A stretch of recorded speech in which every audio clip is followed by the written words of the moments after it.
Hello everyone, welcome to innovative future academy. आज जो हम टॉपिक पढ़ने जा रहे हैं वो है टाइप्स ऑफ मेजॉरिटीज़।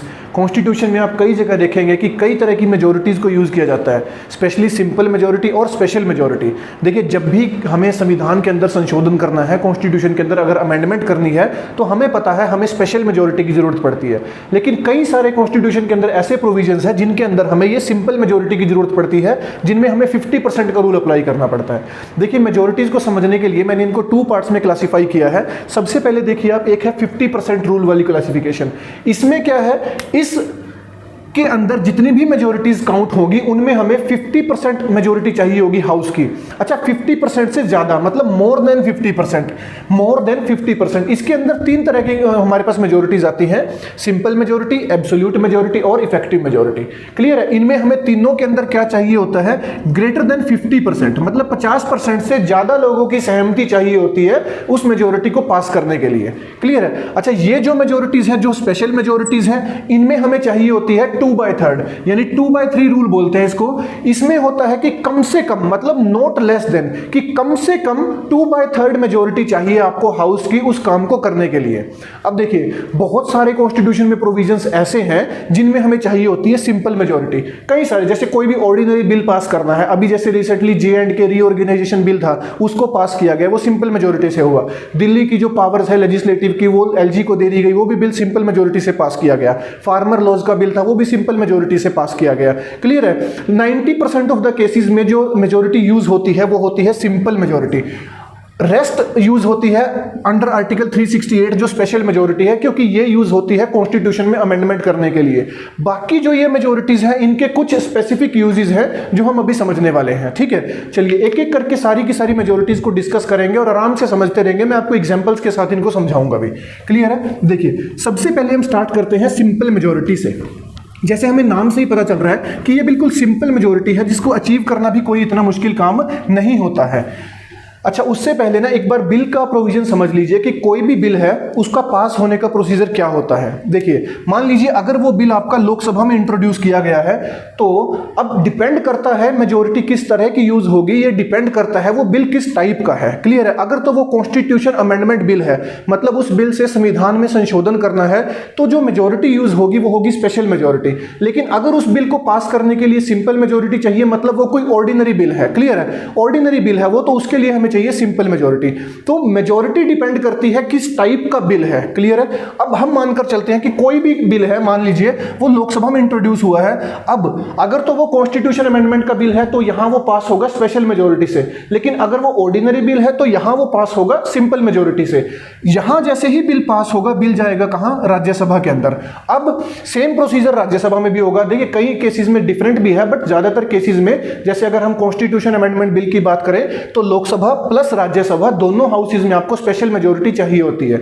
अब जैसे ही बिल राज्यसभा में पास हो जाता है, बिल जाता है कहां? हमारे राष्ट्रपति के पास, यानी प्रेसिडेंट के पास।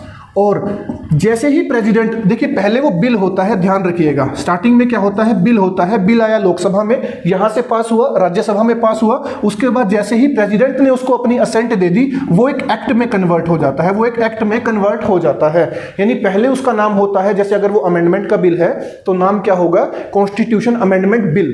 जैसे ही ये सारा प्रोसीजर फॉलो हो जाएगा, उसके बाद उसका नाम हो जाएगा कॉन्स्टिट्यूशन अमेंडमेंट एक्ट, यानी अब वो एक कानून बन चुका है, एक एक्ट बन चुका है। क्लियर है जी? तो ये प्रोसीजर फॉलो होता है आपका किसी भी बिल में, नॉर्मल कोई भी बिल होगा आपका, तो यही प्रोसीजर फॉलो किया जाएगा। ठीक है जी? अच्छा, अब देखिए इसमें अब देखिए, अब हम पढ़ने जा रहे हैं सिंपल मेजॉरिटी कि सिंपल मेजॉरिटी क्या होती है। देखिए, सिंपल मेजॉरिटी को एक लाइन में ही हम कंक्लूड कर लेंगे। It is the majority of more than 50% of members of present and voting, कि 50% से ज्यादा लोग, तो किस लोगों की सहमति चाहिए, मेंबर्स की सहमति चाहिए जो प्रेजेंट हैं और जो वोट डाल रहे हैं। बात समझ रहे हो? मतलब सभी तो प्रेजेंट भी नहीं होते हैं, चलिए मान लीजिए प्रेजेंट हैं लेकिन सब वोट नहीं डाल रहे हैं, तो जितने प्रेजेंट हैं और उतने में से जो वोट डाल रहे हैं उसका 50%। फॉर एग्जाम्पल लेकर चलते हैं हम। देखिए, हमें पता है जो लोकसभा है, हमारी लोकसभा, इसकी जो टोटल स्ट्रेंथ है, अच्छा देखिए भाई, लोकसभा की टोटल स्ट्रेंथ पहले 545 हुआ करती थी, लेकिन 104th अमेंडमेंट के बाद ये अब स्ट्रेंथ कितनी हो गई है? 543। अच्छा, जिनको नहीं पता है मैं एक बार बता रहा हूं, लोकसभा की पहले टोटल स्ट्रेंथ होती थी 545। इसका डिवीजन ऐसे होता था कि इसमें से 543 जो मेंबर्स थे ना, ये होते थे डायरेक्टली इलेक्टेड, जिनके ऊपर चुनाव होता था आपका, जिनको हम लोकसभा का चुनाव बोलते हैं ना, जिनसे सेंटर की सरकार बनती है, डायरेक्टली इलेक्टेड। और ये जो 2 मेंबर्स होते थे ना, ये होते थे नॉमिनेटेड मेंबर्स, नॉमिनेटेड। अब ये हुआ करते थे किससे? फ्रॉम एंग्लो इंडियन कम्युनिटी से, एंग्लो इंडियन कम्युनिटी। ठीक है जी, ये 2 मेंबर्स को नॉमिनेट करने का प्रोविजन था लोकसभा के अंदर एंग्लो इंडियन कम्युनिटी से, और इनको नॉमिनेट करते थे राष्ट्रपति, प्रेसिडेंट। ठीक है, लेकिन अब आफ्टर 104th या through 104th constitution amendment act 2019 इस को हमने डिसकंटिन्यू कर दिया है। ये जो रिजर्वेशन था 2 एंग्लो इंडियन कम्युनिटी से उसको पर्संस का, इसको हमने डिसकंटिन्यू कर दिया है। तो अब जो टोटल स्ट्रेंथ हमारे पास लोकसभा की है वो है 543। क्लियर है जी? अब हमारे पास जो स्ट्रेंथ है वो कितनी है? 543। चलिए, ये तो था लोकसभा के बारे में। अब देखिए, मान लीजिए लोकसभा की टोटल स्ट्रेंथ अभी हमारे पास है 543। हमें कोई भी बिल आया है जो लोकसभा में इंट्रोड्यूस हुआ है, और उस बिल को पास करने के लिए हमें सिंपल मेजोरिटी चाहिए। जैसे J&K रीऑर्गेनाइजेशन बिल था आपका, फार्मर बिल था आपका। आपको अभी लोकसभा में कौन सी मेजोरिटी अचीव करनी है उसको पास करने के लिए? यानी सरकार बिल लेकर आई है, उसको पास करने के लिए कौन सी मेजोरिटी अचीव करनी है? Simple majority. अब देखो सिंपल मेजोरिटी क्या होगा। मान लीजिए टोटल MP जो है वो 543 है। हम मानकर चलते हैं कि 23 MP जो थे वो मान लीजिए एब्सेंट है, और 20 MP ऐसे थे जिन्होंने वोट नहीं डाला, यानी एब्सटेन हो गए 20 MP। क्लियर है जी? तो हमारे पास प्रेजेंट एंड वोटिंग MP कितने बचे? प्रेजेंट एंड वोटिंग ये बचे 500। भाई 23 ने वोट नहीं डाला, सॉरी 20 ने वोट नहीं डाला, 23 जो है वो एब्सेंट थे, तो हमारे पास प्रेजेंट एंड वोटिंग बचे 500।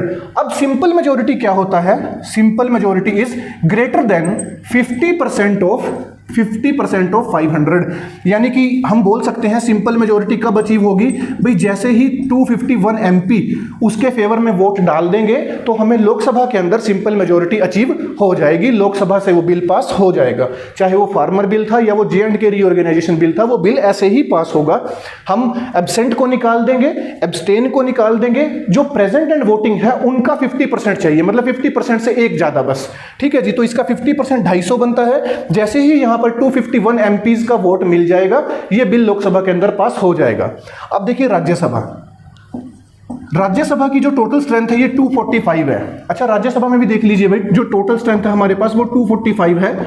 इसका जो डिवीजन है वो ऐसे है, 233 MP ये होते हैं इनडायरेक्टली इलेक्टेड, इनडायरेक्टली, जिनको उनकी पर्टिकुलर स्टेट के MLAs चुनकर भेजते हैं, और 12 MP हमारे पास यहां पर होते हैं नॉमिनेटेड और नॉमिनेटेड बाय प्रेसिडेंट। इनको नॉमिनेट करते हैं राष्ट्रपति, प्रेसिडेंट हमारे। और जिन 4 फील्ड से इनको नॉमिनेट किया जाता है वो फील्ड भी याद रखिएगा, वो है आर्ट, साइंस, लिटरेचर और सोशल सर्विस। ठीक है जी? ये 4 फील्ड है जिनमें से ये 12 MP नॉमिनेट किए जाते हैं। 233 MP यहां पर क्या होते हैं? इनडायरेक्टली इलेक्टेड होते हैं। राज्यसभा को हम बोलते हैं हाउस ऑफ स्टेट्स, लोकसभा को बोलते हैं हाउस ऑफ कॉमन या हाउस ऑफ पीपल। क्लियर है जी? चलिए अब देखिए, राज्यसभा में हमारे पास मान लीजिए टोटल है 245 MPs। यहां से हम मानते हैं कि एब्सेंट हैं 25 और एब्सटेन है, जिन्होंने वोट नहीं डाला, आए थे लेकिन वोट नहीं डाला, वो है 20। तो हमारे पास प्रेजेंट एंड वोटिंग बचते हैं 200। अब राज्यसभा में अगर हमें सिंपल मेजोरिटी चाहिए तो हमें चाहिए ग्रेटर देन 50% ऑफ 200। हाँ जी, 50% ऑफ 200 से ज्यादा क्या होगा? यानी सिंपल मेजोरिटी हमारी अचीव हो जाएगी 101 पर। क्लियर है जी? तो यहां से वो बिल आपका लोकसभा में भी पास हो गया, राज्यसभा में भी पास हो गया। अब वो बिल कहां जाएगा? राष्ट्रपति के पास जाएगा। जैसे ही राष्ट्रपति उसके ऊपर अपनी असेंट दे देंगे, उसके ऊपर साइन कर देंगे, वो बिल एक एक्ट में कन्वर्ट हो जाएगा। ये प्रोसीजर होता है सिंपल मेजोरिटी का, और 90% हमारे कॉन्स्टिट्यूशन के अंदर यही मेजोरिटी यूज की जाती है जी, यही मेजोरिटी। क्लियर है? Simple majority. एग्जाम्पल आपको समझ में आ गए होंगे, दोनों, लोकसभा का भी राज्यसभा का भी। ठीक है जी? अब देख लेते हैं ये यूज कहां कहां होती है सिंपल मेजोरिटी।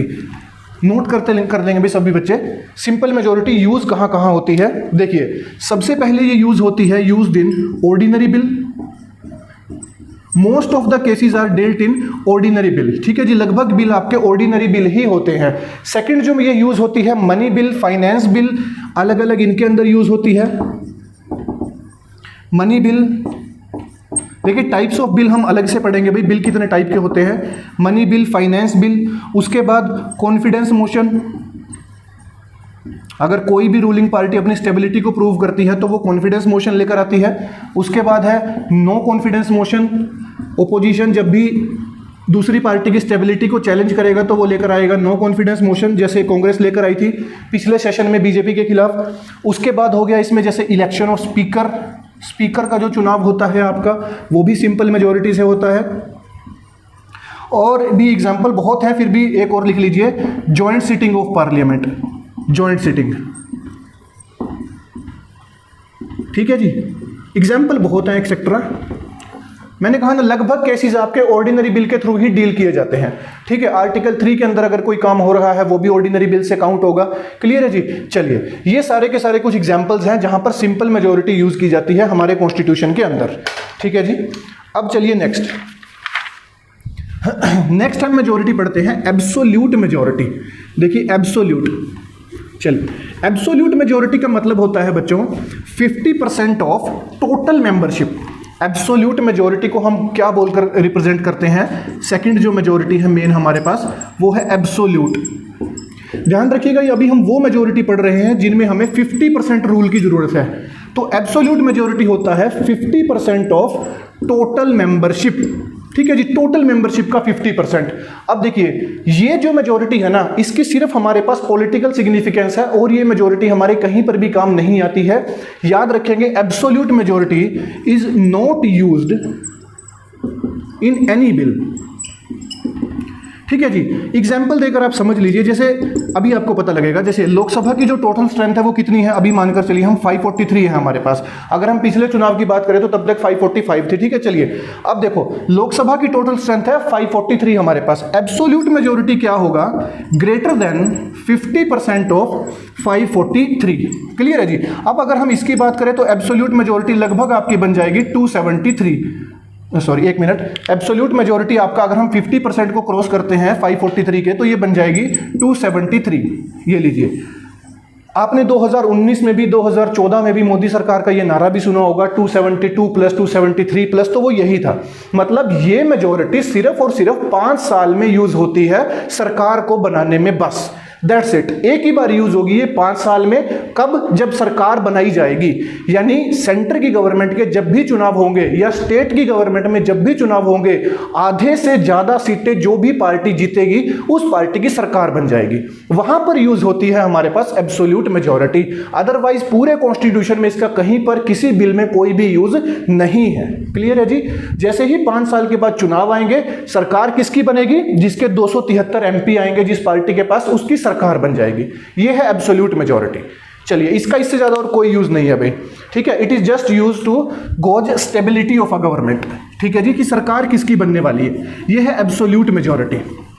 चलिए अब नेक्स्ट देखते हैं 50% रूल में जो थर्ड और लास्ट मेजॉरिटी है हमारे पास, वो है इफेक्टिव मेजॉरिटी। इफेक्टिव, देखिए सिंपल के बाद अगर कोई मेजॉरिटी ज्यादा यूज होती है तो वो इफेक्टिव मेजॉरिटी है। इस कैटेगरी में 50% वाली कैटेगरी में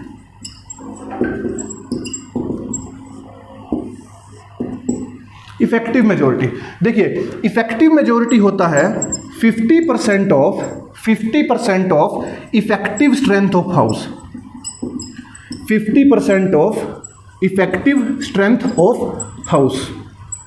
अब इफेक्टिव स्ट्रेंथ क्या होता है, देखिए फॉर एग्जांपल मान लीजिए हम लोकसभा की बात करते हैं। लोकसभा में हमें पता है जो टोटल स्ट्रेंथ है कितनी है, 543 है, ठीक है जी।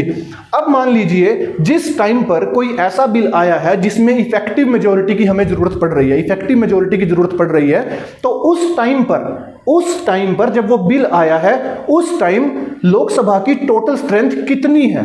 कितनी का मतलब हो गया कि वैकेंसी कितनी है, वैकेंसी यानी सीट कितनी खाली है। अब सीट किसी भी वजह से खाली हो सकती है, डेथ की वजह से, रेजिग्नेशन की वजह से। अभी जैसे आप कोरोना में देख रहे हो कई सारे एमपीज की भी डेथ हो रही है, एमएलएज की भी हो रही है, ठीक है जी। तो वो क्या हो रही है, उनकी सीट के ऊपर वैकेंसी क्रिएट हो जा रही है। अब जितनी सीट्स वेकेंट है ना, उन वैकेंट सीट्स को हम माइनस कर देंगे इसमें से। मानकर चलते हैं इसमें से हमने जैसे 13 सीट्स माइनस कर दी, 13 सीट हम इसमें से माइनस कर देते हैं, ठीक है जी। तो हमारे पास इफेक्टिव स्ट्रेंथ कितनी बची है जी, इसमें से इसको माइनस कर दीजिए तो ये आ गया 530। ये बची हमारे पास इफेक्टिव स्ट्रेंथ। तो हम बोल सकते हैं इफेक्टिव मेजोरिटी क्या होगा, इफेक्टिव मेजोरिटी होगा ग्रेटर देन 50% ऑफ 530। ठीक है जी, जैसे ही हम 530 के आधे से ज्यादा अचीव कर लेंगे वो हमारे पास क्या हो जाएगी, इफेक्टिव मेजोरिटी हो जाएगी, इफेक्टिव मेजोरिटी अचीव हो जाएगी। सेम केस किस में होगा, राज्यसभा में भी ऐसे ही होगा। राज्यसभा में अगर टोटल स्ट्रेंथ हमारे पास कितनी है 245 है, मान लीजिए वैकेंसी कितनी है कि जो सीट्स वेकेंट है, मान लीजिए 25 सीट्स वेकेंट है, इसमें अक्सर ज्यादा ही होती हैं। ठीक है जी, तो हमारे पास इफेक्टिव स्ट्रेंथ हाउस की कितनी आ गई, इसमें से अगर हम इसको माइनस करते हैं तो 220 आ गई, 220 आ गई। यानी यहां पर आपके पास इफेक्टिव मेजोरिटी कब अचीव हो जाएगी, 111 पर। भाई 111 एमपीज की सीट वोट जैसी मिलेगी वो बिल राज्यसभा में पास हो जाएगा। ये होती है इफेक्टिव मेजोरिटी। क्लियर है जी, यानी जहां पर इफेक्टिव स्ट्रेंथ, इसमें बात याद रखेंगे इफेक्टिव स्ट्रेंथ क्या होती है, और इफेक्टिव स्ट्रेंथ होती है कि टोटल मेंबर्स जो उस समय पर जब वो बिल आया है उस समय टोटल मेंबर्स कितने हैं, बस उसको हम इफेक्टिव स्ट्रेंथ बोल देते हैं। इफेक्टिव स्ट्रेंथ मतलब वैकेंसी माइनस कर देंगे, ना हम इसमें एब्सेंट माइनस कर रहे हैं ना एब्सटेन माइनस कर रहे हैं, बस वैकेंसी माइनस कर देंगे। क्लियर है जी, उसको बोलते हैं हम क्या, इफेक्टिव मेजोरिटी। क्लियर है, ये था हमारी वो 3 मेजोरिटीज। अच्छा हाँ, इसका यूज नहीं देखा हमने, देखिए इसका यूज लिख लीजिएगा कहां कहां ये यूज होती है। सबसे पहले यूज होती है ये removal of vice president. Vice president का जो रिमूवल होता है वो इफेक्टिव मेजोरिटी के साथ होता है आपका। ठीक है जी, उसके बाद देखिए इसमें removal of vice president, speaker, deputy speaker, chairman, जो भी हैं आपके पास ये जितनी भी बड़ी पोस्ट हैं सारी की सारी, उनमें ये यूज होती है। Removal of speaker, deputy speaker, ठीक है जी, चेयरमैन। अब चेयरमैन आपके वाइस प्रेसिडेंट ही होते हैं जी, चेयरमैन और डिप्टी चेयरमैन या वाइस चेयरमैन। ठीक है जी, डिप्टी चेयरमैन, इन सब के लिए और भी एक्सेट्रा कई जगह यूज होती है ये मेजोरिटी। ठीक है जी, तो इसमें हम बोल सकते हैं यहां पर यूज होती है इफेक्टिव मेजोरिटी। चलिए, ये थी 50% रूल के अंदर जो मेजोरिटीज काउंट होती हैं। अब इनसे भी जो ज्यादा इंपॉर्टेंट है वो है स्पेशल मेजोरिटी। ठीक है जी, स्पेशल मेजोरिटी देखिए,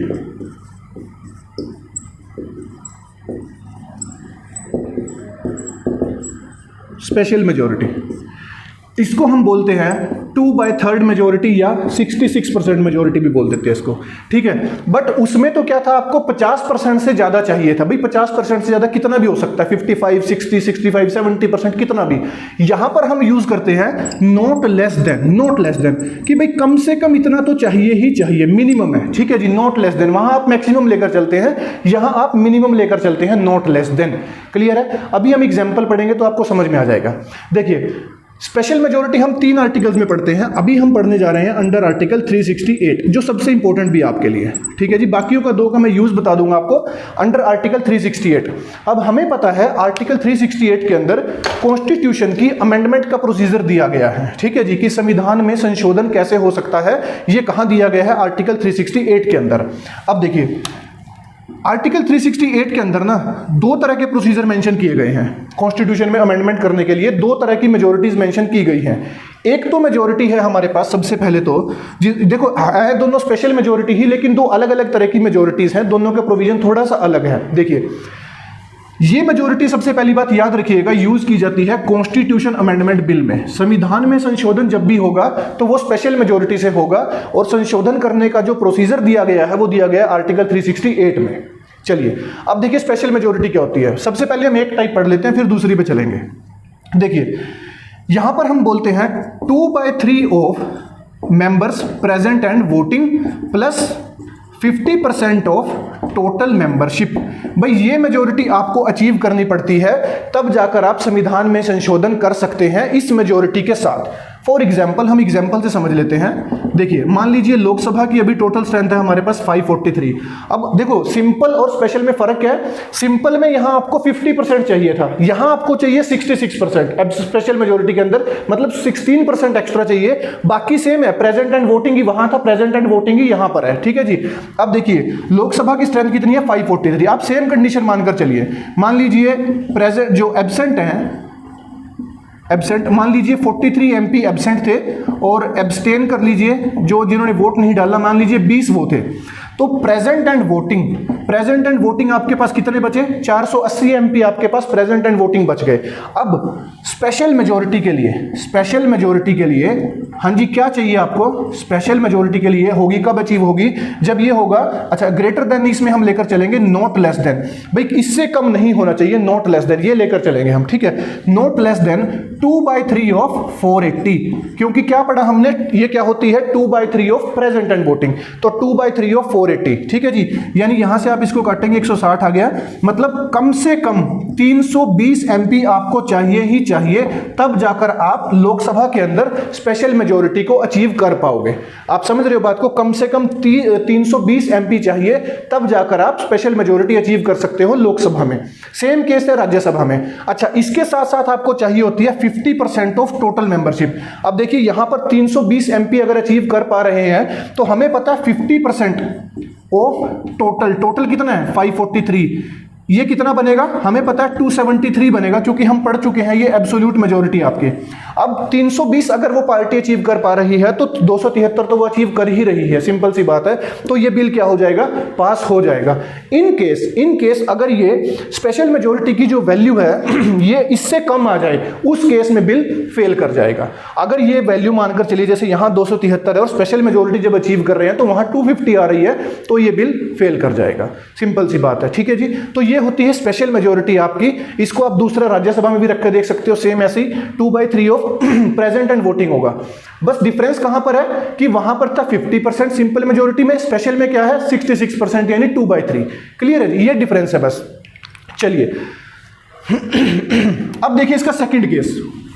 ये तो था फर्स्ट केस जिसमें हमें चाहिए थी स्पेशल मेजोरिटी दोनों हाउसेज के अंदर, लोकसभा में भी राज्यसभा में भी, ठीक है जी। अच्छा देखिए भाई, संविधान में संशोधन जब भी करना होगा ना, कॉन्स्टिट्यूशन में जब भी अमेंडमेंट होगी, तो उसके अंदर हमें लोकसभा राज्यसभा दोनों के अंदर स्पेशल मेजोरिटी अचीव करनी पड़ेगी इस मेथड से जो अभी हमने समझा। लेकिन अगर हमें कॉन्स्टिट्यूशन के किसी फेडरल फीचर के अंदर अमेंडमेंट करनी है, तब हमें मेजोरिटी तो स्पेशली चाहिए, लेकिन उसके साथ एक स्टेप एक्स्ट्रा ऐड हो जाता है। कौन सा स्टेप एक्स्ट्रा ऐड हो जाता है? क्या हम बात कर रहे हैं? जब भी इंडिया के किसी फेडरल फीचर के अंदर, ये शायद हमने लास्ट वीडियो में भी डिस्कस किया था भाई, जब भी इंडिया के किसी फेडरल फीचर के अंदर हमें अमेंडमेंट करनी है तो हमें एक स्पेशल टाइप की मेजोरिटी अचीव करनी पड़ती है। वो क्या होती है? देखिए, एक तो आपको लोकसभा और राज्यसभा में ये तो अचीव करनी ही करनी है, that is 2/3 of present and voting plus 50% of total membership. भाई ये तो चाहिए ही चाहिए, कहां पर? दोनों हाउस में, लोकसभा प्लस राज्यसभा में, सिंपल सी बात। इसके साथ साथ आपको क्या चाहिए? Ratification from 50% of state legislature. भाई इंडिया का फेडरल फीचर का एग्जांपल पता ही आप सबको, जैसे शेड्यूल 7 है, शेड्यूल 7 या election of president, vice president, power of supreme court, high court, ऐसे ये सब इंडिया के फेडरल फीचर्स में काउंट होते हैं जहां पर डिवीजन ऑफ पावर दिया गया है। हमें पता है शेड्यूल 7 के अंदर 3 लिस्ट दी गई है, यूनियन लिस्ट, स्टेट लिस्ट और कॉन्करेंट लिस्ट। अब अगर उनमें कोई भी छेड़छाड़ होगी, किसी तरीके की अमेंडमेंट होगी, तो उसके लिए ये प्रोसीजर फॉलो करना पड़ेगा। क्या प्रोसीजर है? एक तो आपको लोकसभा राज्यसभा के अंदर स्पेशल मेजोरिटी अचीव करनी है दोनों हाउसेज के अंदर, साथ में आपको भाई जितनी भी स्टेट्स के अंदर लेजिस्लेचर है और जितने यूटीज के अंदर लेजिस्लेचर है, जैसे अभी आज के टाइम में 28 स्टेट में सरकार बनती है और 2 यूटीज में है। कौन कौन सी? दिल्ली और पुडुचेरी। प्रावधान जम्मू कश्मीर का भी है, बट अभी वहां पर सरकार कोई नहीं है, ठीक है जी। अब देखिए, अभी हमारे पास 30 लेजिस्लेचर्स हैं जिनके अंदर सरकार बनती है, 28 स्टेट, 2 यूटीज। इन 30 में से ना 15 स्टेट के अंदर उस बिल को पास करवाना पड़ेगा आपको, और वो भी सिंपल मेजोरिटी से। ये ध्यान रखेंगे कि स्टेट के अंदर वो जो बिल पास होता है वो होता है सिंपल मेजोरिटी से, ना कि स्पेशल मेजोरिटी से। स्पेशल से पास होगा लोकसभा राज्यसभा में, उसके बाद स्टेट लेजिस्लेचर में जब वो बिल जाएगा तो वहां पास होगा सिंपल मेजोरिटी से, स्टेट लेजिस्लेचर, और वो भी आधे स्टेट्स के अंदर। मतलब 30 में से जैसे ही 15 में पास हुआ तो वहां पर वो हो जाएगा। फॉर एग्जाम्पल, जब आपका 73rd जो अमेंडमेंट है और 74th, ये जो 2 अमेंडमेंट्स है जिसमें हमने पंचायत को और म्युनिसिपैलिटीज को जब कॉन्स्टिट्यूशनल स्टेटस दिया था, तो ये सिस्टम फॉलो किया गया था अमेंडमेंट का। क्यों? क्योंकि इससे शेड्यूल 7 के अंदर अमेंडमेंट हो रही थी और स्टेट लिस्ट में 2 नए सब्जेक्ट जुड़ने जा रहे थे, पंचायत और म्युनिसिपैलिटी। क्लियर है जी। तो हमें इंडिया के फेडरल फीचर में अमेंडमेंट करनी थी और फेडरल फीचर में अमेंडमेंट करने के लिए हमें ये प्रोसीजर फॉलो करना पड़ता है। लोकसभा राज्यसभा में स्पेशल मेजोरिटी, साथ में 50% स्टेट लेजिस्लेचर से रेटिफिकेशन चाहिए सिंपल मेजोरिटी के साथ। क्लियर है जी। इससे आप कॉन्स्टिट्यूशन के किसी भी पार्ट में अमेंडमेंट कर सकते हैं, कोई भी पार्ट ऑफ कॉन्स्टिट्यूशन का, that can be amended but without affecting the basic structure of the constitution. ठीक है जी। ये है अंडर आर्टिकल 368 स्पेशल मेजोरिटी जो आपको अचीव करनी होती है। इसके यूज देख लीजिए आप फिर भी एक बार, कहां कहां ये यूज होती है। सबसे पहले तो यूज होती है कॉन्स्टिट्यूशन के अंदर अमेंडमेंट करने के लिए, अमेंडमेंट ऑफ द कॉन्स्टिट्यूशन। इसके बाद यूज होती है अगर आपको सुप्रीम कोर्ट और हाई कोर्ट के जजेस को रिमूव करना है तो ये मेजोरिटी यूज होगी।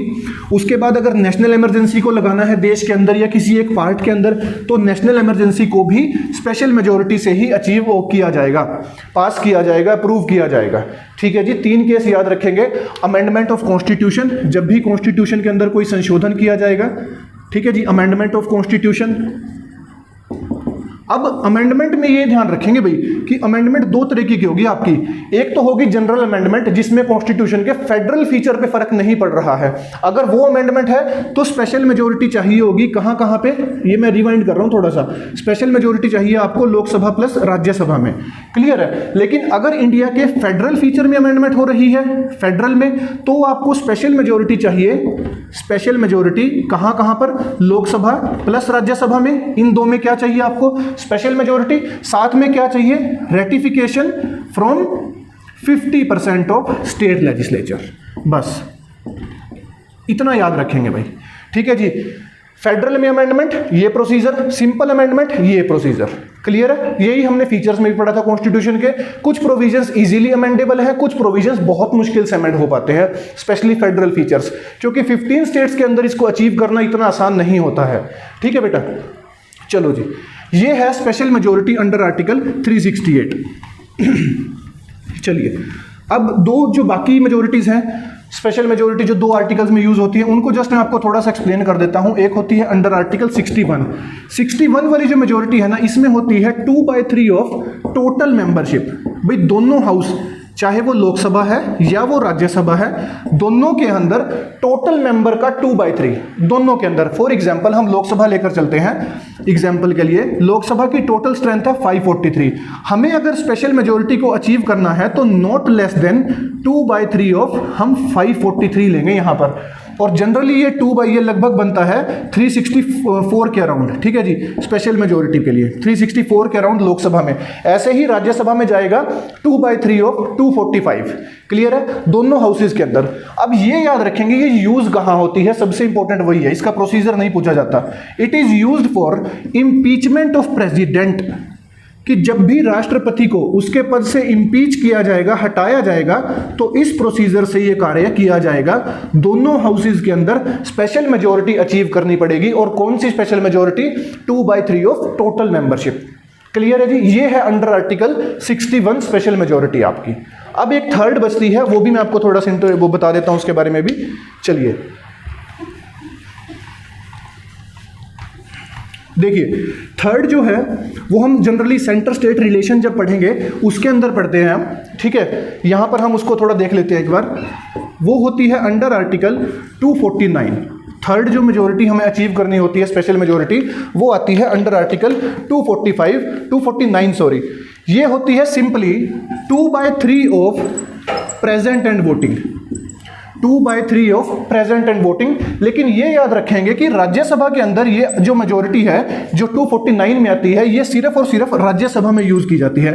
राज्यसभा में 249 में जो स्पेशल मेजोरिटी आती है, 249 में ये कहा गया है कि अगर राज्यसभा को स्टेट लिस्ट के ऊपर कोई भी कानून बनाना है तो उसे पूरी राज्यसभा के मतलब राज्यसभा के हाउस में इस मेजोरिटी से उस बिल को पास करके भेजना होगा। कहां पर, लोकसभा के अंदर। जो आपकी स्टेट लिस्ट है ना, शेड्यूल 7 के अंदर जो स्टेट लिस्ट दी गई है, शेड्यूल 7 में जो स्टेट लिस्ट है इसके ऊपर स्टेट लिस्ट के किसी भी सब्जेक्ट पर अगर कोई कानून बनाया जाना है तो स्टेट लिस्ट हमें पता है, अब स्टेट को रिप्रेजेंट कौन सा हाउस कर रहा है, राज्यसभा हाउस, जिसको हम हाउस ऑफ स्टेट बोलते हैं। तो वो जो बिल होगा स्टार्ट कहां से होगा, राज्यसभा से, और राज्यसभा में उस बिल को पास करना पड़ेगा 2/3 of members present and voting. भाई जितने आए हैं और उसमें से जो वोट डाल रहे हैं उनका 2/3।